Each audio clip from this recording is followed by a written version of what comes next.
Fala galerinha, beleza? Tranquilo? Tudo bem com vocês? Então, eu sou o professor Edson, seu professor de História, né? Eu estou aqui para falar um pouquinho mais de História com vocês, né? Cara, mas que saudade de todos vocês, sério. A escola tá voltando ao ensino presencial, certo? As aulas estão sendo retomadas, mas eu, infelizmente, por questões de saúde, não poderei voltar, não poderei estar presencialmente com vocês. Então eu continuo aqui com vocês, dentro dessa telinha, falando com vocês aqui no ensino remoto.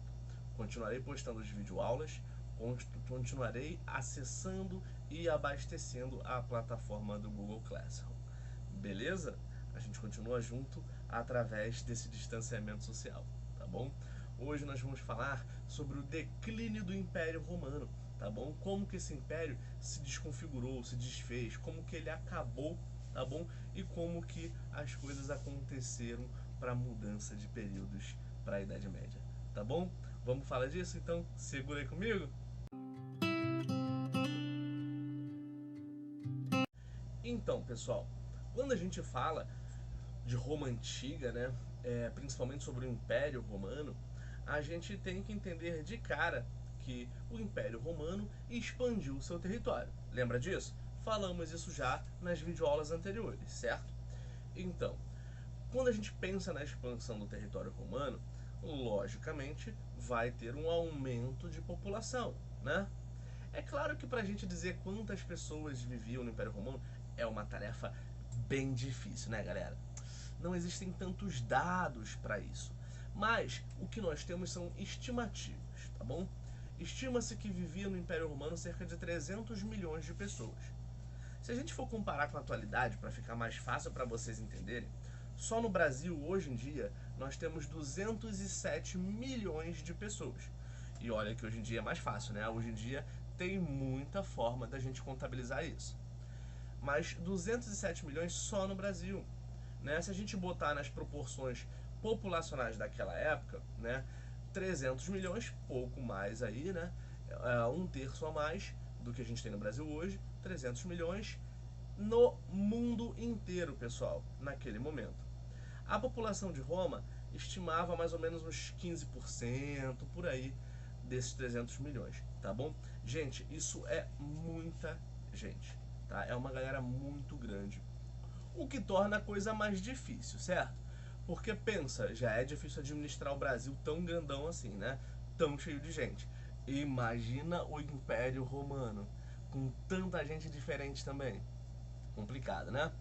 Porque no momento em que o Império Romano iniciou seu processo de expansão, pessoal, eles começaram a conquistar diversos povos, território de diversas populações, diversas sociedades, que traziam características culturais, costumes diferentes, né? Então são povos diferentes.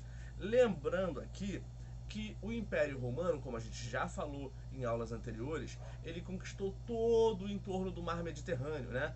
Passando pela Europa Ocidental, Europa Oriental, Oriente Médio, Norte da África, todo o entorno do Mar Mediterrâneo virou posse territorial romana.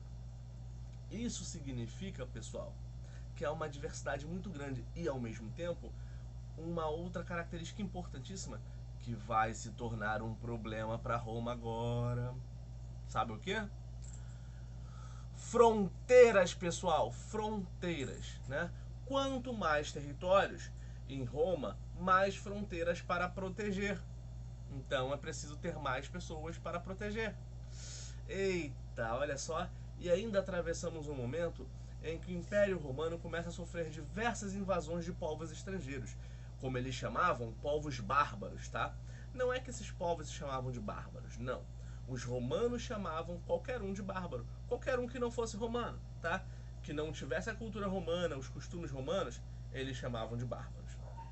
E nesses povos bárbaros, nós temos povos francos, nós temos visigodos, ostrogodos, germânicos, vândalos, anglo-saxões e tem uma galera gigantesca aí que eles vão chamar só de bárbaros, né? Olha só que nome pejorativo, né? Que preconceito, né, galera? Mas olha só, esses povos estrangeiros vão promover sucessivas invasões ao Império Romano, numa tentativa de retomar esses territórios que estavam sob posse romana, tá bom? Então essas sucessivas invasões geram uma necessidade ainda maior, pessoal, de proteger as fronteiras.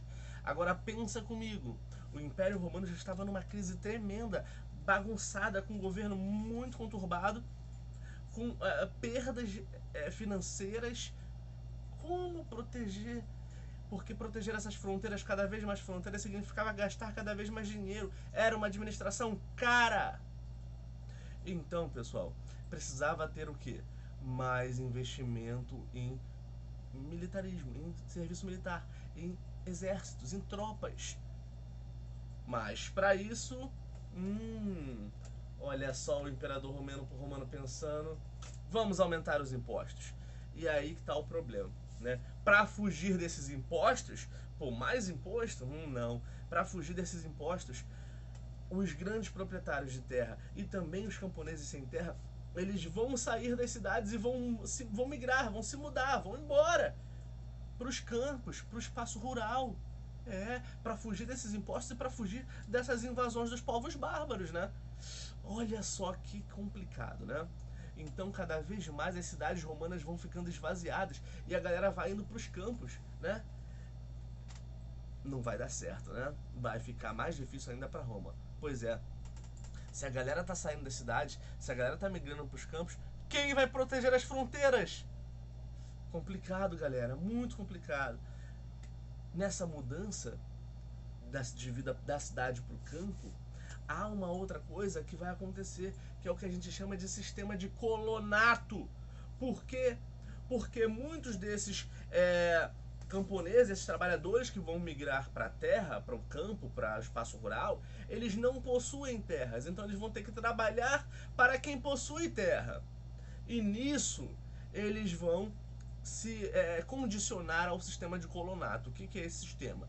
Esse trabalhador, ele produz na terra desse senhor de terras e parte da produção ele dá ao senhor de terras para poder pagar o uso da própria terra, a proteção que esse senhor está dando a ele, entendeu? Ele vive naquela terra.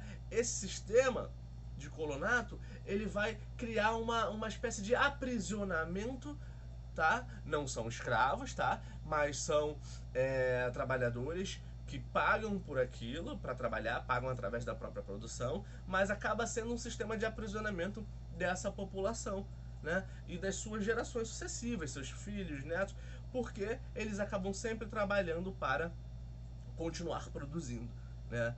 Não tem recursos próprios. Isso, galera, é uma questão muito delicada, muito importante, tá bom? Tem que entender isso aqui para a gente entender uma outra característica do período de declínio do Império Romano que vai ser fundamental também para o fim desse império. Qual é a característica que é fundamental também? Galera, a ruralização, né? O processo de ruralização, ele acontece dessa forma que eu falei, as pessoas vão saindo da cidade e indo para o campo, né? Cada vez mais essa sociedade se torna uma sociedade rural, uma sociedade ruralizada, dependente da vida no campo, né? Eles produzem para se alimentar, se alimentam da própria produção. Não estão produzindo para comercializar, para vender, para trocar, mas para a autossuficiência, para a subsistência, para a sobrevivência, tá? Então, pessoal, esta galera está vivendo cada vez mais condicionada ao uso da terra e não da atividade comercial. A vida se torna cada vez mais rural e as cidades, elas vão desaparecendo porque elas vão perdendo sentido, tá? Não é que a cidade simplesmente, pronto, desapareceu, mas é que ela vai perdendo sentido, tá? As pessoas não vão mais ocupar o espaço da cidade e vão para os campos, vão embora. Tá entendendo? Então, meus queridos, esse processo de ruralização é um outro fenômeno que vai levar ao fim do Império Romano também, pessoal. Isso vai levar à queda de Roma, tá bom? Para resolver esses conflitos, né, muitos imperadores romanos vão tentar promover algumas medidas, inclusive, por exemplo, a chamada tetrarquia. Pessoal, vocês sabem o que é tetrarquia? Sabe o que é? Tetra, 4. Tetrarquia, regime de 4 governantes. Beleza? O imperador Diocleciano, ele vai dividir o império em 4 partes distintas, dando cada parte a um imperador diferente, a um governante diferente.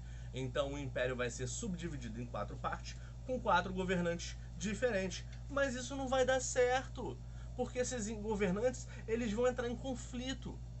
Eles vão disputar o poder entre si, né? Então isso vai levar a um aumento, a um agravamento da crise romana, né? E aí o imperador seguinte, né, o imperador Teodósio, ele decide dividir o Império Romano em 2 partes apenas.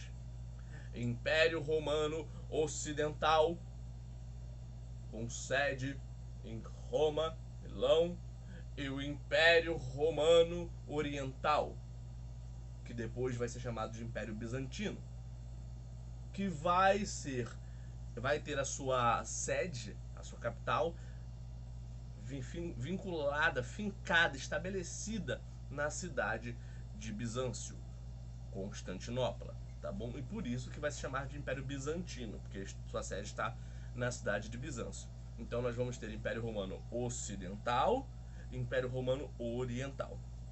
Essa estratégia visava a manutenção do Império por mais tempo, visto que o Império estava sofrendo com essa dificuldade de manter suas fronteiras. Então, dividir era mais fácil para conseguir dividir também a administração e controlar essas fronteiras, na verdade. Só que não vai dar tão certo, porque o Império Romano Ocidental, ele vai continuar sofrendo invasões. Os francos vão tomar território do Império Romano Ocidental, os anglo-saxões vão tomar, né? Os germânicos vão tomar, e por aí vai. E os germânicos muito mais até. Mas o Império Bizantino, ou o Império Romano Oriental, ele vai durar por mais 1000 anos, né? Por mais 10 séculos. Do século V, quando acaba o Império Romano Ocidental, até o século XV, que é quando o Império Romano Oriental vai ruir, tá bom? Então, ele ainda vai durar de certa forma, então essa estratégia até que é boa, até que deu mais ou menos certo, né? Mas não para o Império Romano Ocidental, que ele vai, no final do século IV, sofrer ainda mais invasões, e no século V ele vem a falência, ele quebra, ele vai declinar, pessoal. Em o ano exato da queda do Império Romano, ali, o marco, né, final do Império Romano, para a história, é justamente o ano de 476 depois de Cristo. Portanto, o século V, pessoal.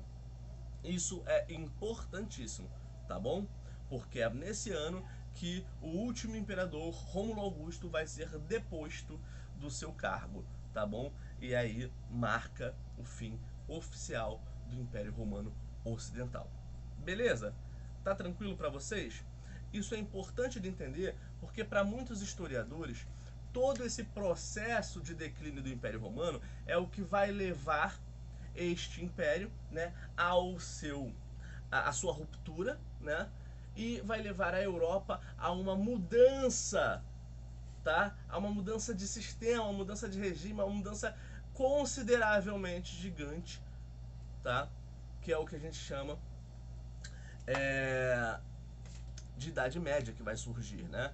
Há uma mudança da Antiguidade para a Idade Média. Cria-se uma nova era, tá bom? Por quê? Porque agora a vida passa a ser diferente, é uma vida ruralizada, desvinculada do comércio romano, baseada na propriedade de terra, perdão, tá bom? Essa Idade Média, que a gente ainda vai estudar mais à frente, ela vai nascer fruto desse processo de desintegração do Império Romano. Lembra que eu falei ainda agora do processo de ruralização, que é quando a galera sai da cidade e vai para os campos, vai embora? Lembra que eu falei disso? Então, se a Idade Média é um período em que a galera vai viver do campo, da vida rural e não do comércio, isso começa a acontecer justamente por causa do processo de ruralização do fim do Império Romano. Compreenderam? E isso vai levar ao que a gente chama de Idade Média, uma vida ruralizada, baseada na propriedade de terra, baseada na subsistência, tá bom? A pouca troca que vai acontecer é de um feudo para o outro, mas das produções dos feudos, e não de gêneros urbanos. Beleza, pessoal? Mas segura aí que a Idade Média a gente vai ver na próxima aula, galera. Por enquanto é isso. Beijo nos corações, tamo junto, ainda que distantes. Até a próxima, pessoal!